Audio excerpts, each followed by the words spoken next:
My name is Godsley, and in today's video, I have a Pokemon Pocket tier list for you. I've been playing every deck imaginable on my channel for the last couple of weeks, and I think I have a pretty good grasp on the meta right now. I've also been watching tournaments and what has been placing, so I will use that knowledge to try to rank some decks. Now, I didn't put every deck in the game on here because a lot of them weren't even worth throwing on here. I do have to say that, of course, this is just my opinion, and this game is very top heavy right now, so that means the meta decks, like the top 4 decks, are so dominant compared to Rogue.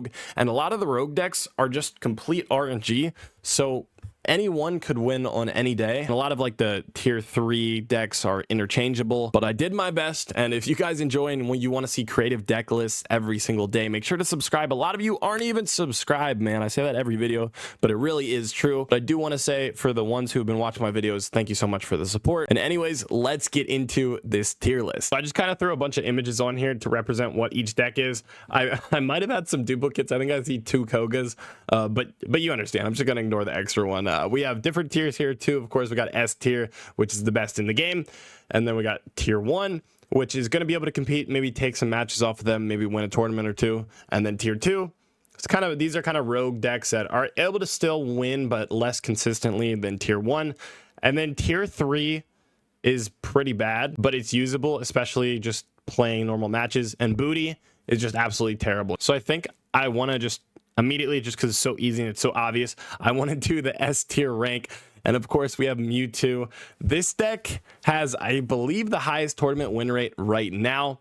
It's around, I believe, 60%. I saw some kind of Reddit post and they accumulated a bunch of matches, a bunch of tournaments, and they're like, yeah, this one version of Mewtwo seems to be winning a lot. So Mewtwo, definitely S tier. And then I think the only other deck that I can put up in S tier is Pikachu EX. Pikachu EX, obviously, really good. Pikachu base Pokemon, you can open it in your hand, you can search it with Pokeball, 120 HP, you don't need to evolve or anything, and it only costs 2 energy to do 90 damage. Kind of ridiculous.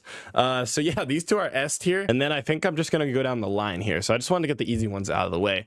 But now we're going to get into a little bit of spice. So we have Primape. Primape was kind of introduced somewhat recently.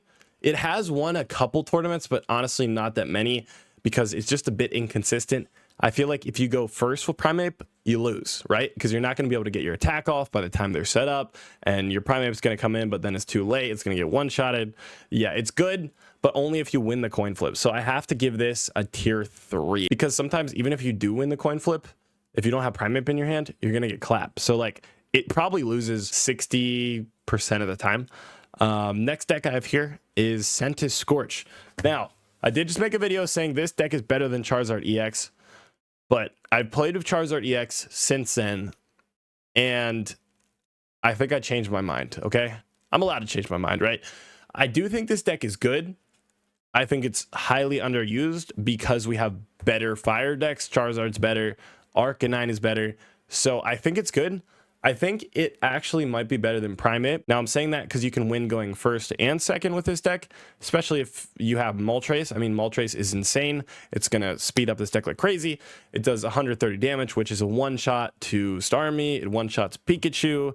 It does struggle against Mewtwo a lot, but I think I have to still put this in tier 3, but it's definitely better than Mankey. Next deck is kind of the opposite of that. We have Venusaur, which is just a slow build-up deck. Obviously, the best version of Venusaur, I don't know if it's obvious, but the best version of Venusaur is Executor. Executor gives it a really good early game. Sometimes you can just sweep with Executor. And then if you make it to the late game, Venusaur is going to be really tanky, do a lot of damage. It has amazing sustain with Erica, potions, and then this giant bloom. The only issue with this deck is it takes a while to set up. And if you're running Executor, that's kind of a coin flip too. You could just be doing 40 damage, and then you'll have to sacrifice an EX Pokemon, which gives them 2 points. So I think I'm going to put this in tier 2. I don't want to put it down here with Sentret Scorch and Primeape, so I got to give it tier 2. This is a hard one. Next up, we have Blain. Blain, in my opinion, is the best free-to-play deck in the game. You can get it really early. You can pull almost all the cards out of one pack. And it has some really good early game. If you throw Blain down, combine it with Ninetales, it's going to do like, what, 130 damage, which is able to one-shot Starmie, able to also one-shot Pikachu too, so that takes out a lot of the top threats. But I just think it's a little bit inconsistent. And And if you're going against a deck that can shut you down early game, you lose because Ninetales, every time you attack, you're going to discard an energy, which means that late game, you're going to have no energy on your bench or anything. So I think this is actually, I think this deck might be worse than Scorch. I feel like Scorch is better. These tier 3s are all going to be kind of debatable. So if you disagree, that makes sense. Let me know in the comments, actually, what you guys think. I know I'm going to get killed in the comment section of this. I can already tell. Take it easy on me, okay? All right, next up, we have Brock. I actually really like the Brock deck.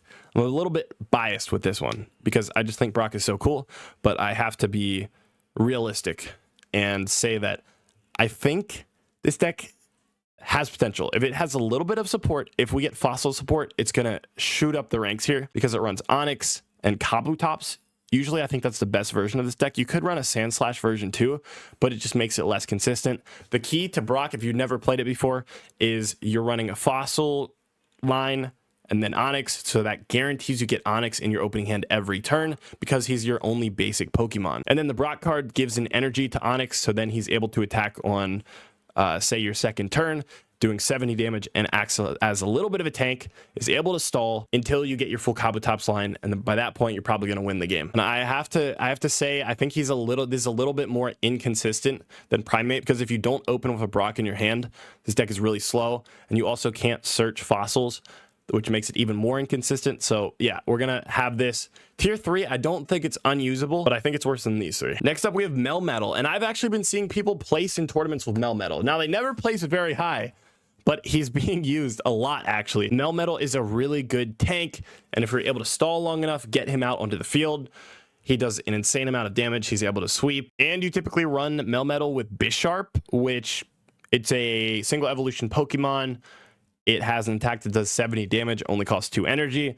So Bisharp is good early game. Melmetal is good late game. Melton's also going to help you get into Melmetal a little quicker. Honestly, the deck is pretty consistent, and I had a good time using it. And since it's been placing well in tournaments, I think I have to place it at the top of tier 3. Now that I'm looking at this again, I feel like I might be wrong about Blain. That might be the one bad take I've had so far, but I'm going to stay committed, keep him down in tier 3. Maybe I just got unlucky when I used his deck last time, but I feel like maybe I could put him higher. I don't know, whatever. Okay, next up we have the pure Articuno deck. If you've not seen this yet, it is so much fun. You literally just run Articuno. That's it. You run 2 copies of it. The rest of your deck is just potions, items, and a lot of the times you're just trying to rely on Misty. So this means you're guaranteed to draw Articuno every game, and if you have Misty in your hand too, which odds are most games you probably do, you're going to be able to flip, and if you're lucky, get going right away and just start sweeping. Also, you have potions, you have access to red card, X speed, you're able to control the game really well.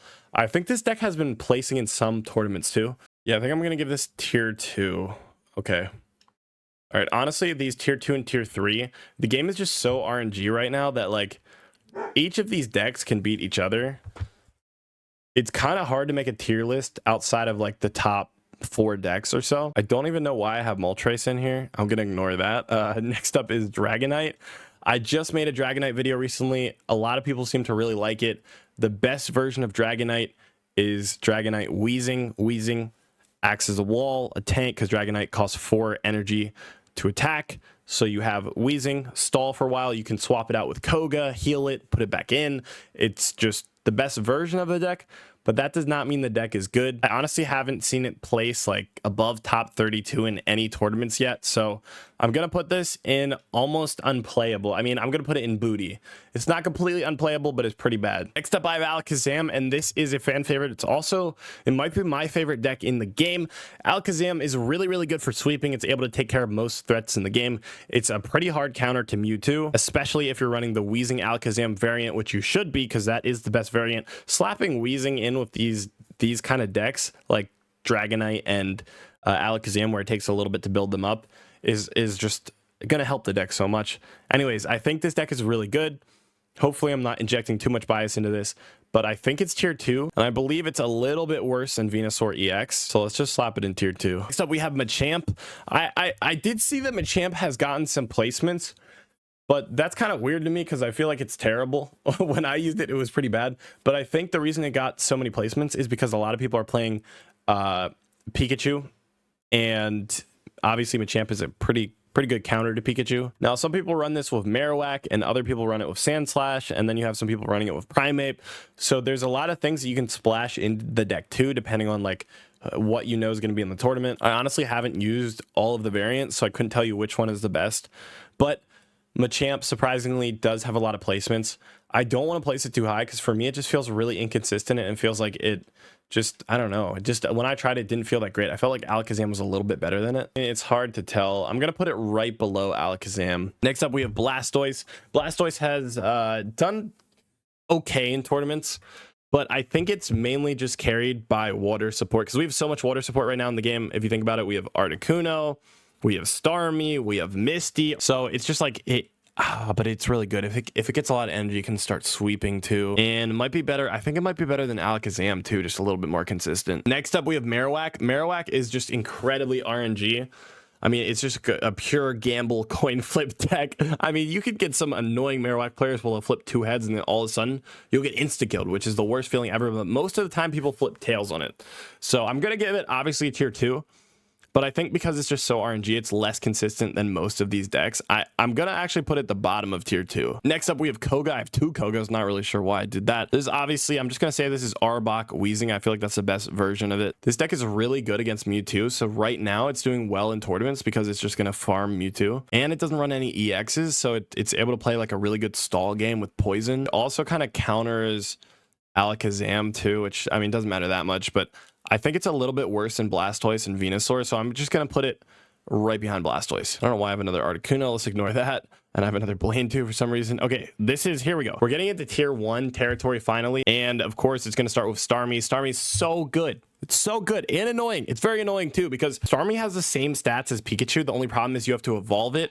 And obviously Pikachu destroys it because it's a water type, and because it's not a basic Pokemon, you can't start within your hand, you can't search with a Pokeball, so obviously that's a massive downside.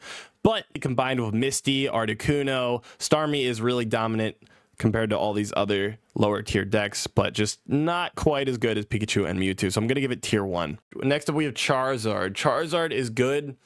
I was trashing on it in one of my last videos. I said this guy right here is better than Charizard, and I had reasons for it that I explained in the video. If you want to go watch, you can. I kind of want to take it back, but it's good. I think it's better than all these other decks because it has Moltres to boost it up. If you get a fully evolved Charizard, it's going to start sweeping. Like it's easily going to sweep, especially since Moltres usually survives for like a turn or 2 and you can stack energy. If you get really unlucky, that's unfortunate, but most of the time you're going to flip at least 1 heads per Moltres move. So, I mean, it's solid, man. I kind of want to move this guy up higher actually, since, you know what? I am going to.